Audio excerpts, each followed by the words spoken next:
Hello po sa inyong lahat. Nandito po tayo sa Kita Senju Station. Ayan.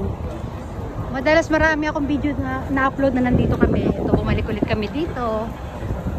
So, ito nasa harapan tayo. Maruy po ang basa dyan. Sa ano, nakalagay 0101. Maruy ang basa dyan. Kanji po yan. Ito, malaking ano siya. Department store. Hindi naman sa kalakihan. Tama lang, saktuhan na yung laki niya. Ayan, ayan o, Kita Senju Station.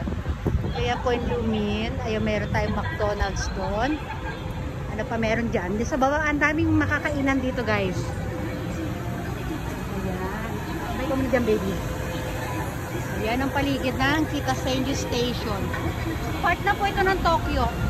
Ay, nakikita nyo yung mga tao doon. Nakatumpok sila sa loob ng parang mga kawayan. Hindi siya kawayan, basta may cover. Smoking area po yun dyan. Okay, so dito kami magkikita ng asawa ko. Antayin ko siya dito. Ayan si Kane, natutulog si Kane. Silipin natin doon. Ayan, mga flowers. Ang linis din sa paligid. Puro kainan din dyan sa baba. Ayan, o, kita nyo, smoking area nila. Nakatago silang lahat doon. Diba? Ito, tambayan. Ayan, daanan ng mga sexy. Ito, tambayan din. Upo sana kami ni Kane yan, kaya lang. Ito. Dito maraming video dito si Kane dati sa mga reels niya. Diyan na. Patayo-tayo lang si Kane dyan. Ayan po, ito ganyan sa baba. Ayan. Ayun yung... Ito, hindi ko alam. Parang logo ng Kita Senju ito. Hindi ko alam ang tawag dyan. Ayan.